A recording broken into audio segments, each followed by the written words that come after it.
Hello, നീ ഇപ്പൊ എവിടാ? എന്താടി പറയടേ. എനിക്ക് നിന്നെ അത്യാവശ്യമായിട്ട് കാണണം. എന്തൊരു കാര്യം പറ. നിന്റെ കൊച്ചിനെയും കൊണ്ട് എനിക്ക് വേറൊരാളും ജീവിക്കാൻ പറ്റത്തില്ല. ഇപ്പൊ പോയാലേ നിന്റെ കെട്ടിയവൻ്റെ മുമ്പിൽ നാട്ടുകാരുടെ മുമ്പിൽ നമ്മൾ നാണം കെടും. ഞാൻ എന്ത് ചെയ്യണം ഇനി? അവൻ ചത്താൽ നമ്മൾ സേഫാ. അതാകുമ്പോൾ നാട്ടുകാരൊന്നും നമ്മളെ കുറ്റം പറയത്തില്ല. അതിനി എന്നാ? ഞാനേ ഒരു സാധനം കൊണ്ടുതരാം. നീ ആഹാരത്തിലോ എന്താണെന്ന് വെച്ചാൽ ചേർത്ത് കൊടുത്താൽ മതി. ആളാ സ്പോട്ടിൽ തരും. അവ ഇപ്പോൾ അവിടെ പോയി? ഓ, രാവിലെ ജോലിക്ക് പോയി.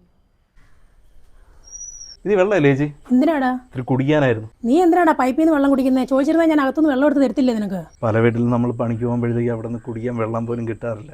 അതുകൊണ്ടാണ് ചോദിക്കാത്തത്. ഞങ്ങൾ അത്രക്കാരൊന്നും അല്ല. നീ നില്ല്, ഉച്ചയ്ക്ക് ഊണ് കഴിച്ചിട്ട് പോയാൽ മതി. അത് ചേച്ചി, എനിക്ക് ചോറ് എടുക്കണ്ട. നീ നില്ല്, കഴിച്ചിട്ട് പോയാൽ മതി. അതുകൊണ്ടല്ലേ ചേച്ചി അവൾക്ക് വയ്യാതിരിക്കുകയാണ്. അപ്പോൾ ഞാൻ പിന്നെ വീട്ടിൽ പോയി കഴിക്കാമെന്ന് വെച്ച്. അതിന് അവൾക്ക് എന്താ പറ്റിയടാ? അങ്ങനെയല്ലേ ചേച്ചി, വൈഫിന് വിശേഷമുണ്ട്. 2 വർഷം കൊണ്ട് കാത്തിരുന്നിട്ട് കിട്ടിയാണ്. അപ്പോഴിന്ന് ഞാൻ വീട്ടിൽ പോയി അവളോട് കൂടെ ഇരുന്ന് കഴിക്കാമെന്ന് വിചാരിച്ചു. ആഹാ, കൊള്ളാല്ലേ. എന്നാൽ പിന്നെ ശരി. ഇതെന്ത് പറ്റി? ഏലക്കൊക്കെ ഇട്ടേക്ക്? ഒന്നുമില്ല.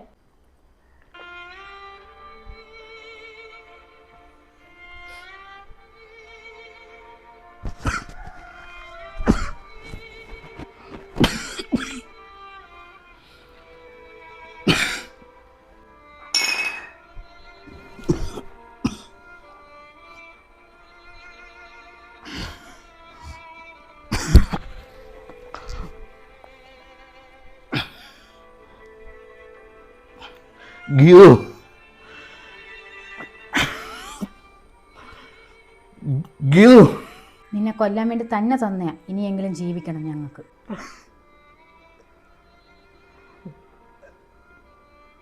കൊച്ചിനെ ഒരു നോക്ക് കാണാനെങ്കിലും നീ എന്നെ അനുവദിച്ചിരുന്നെങ്കിൽ. നിന്റെ കൊച്ചാന്ന് ആര് പറഞ്ഞു? ദൈവമേ,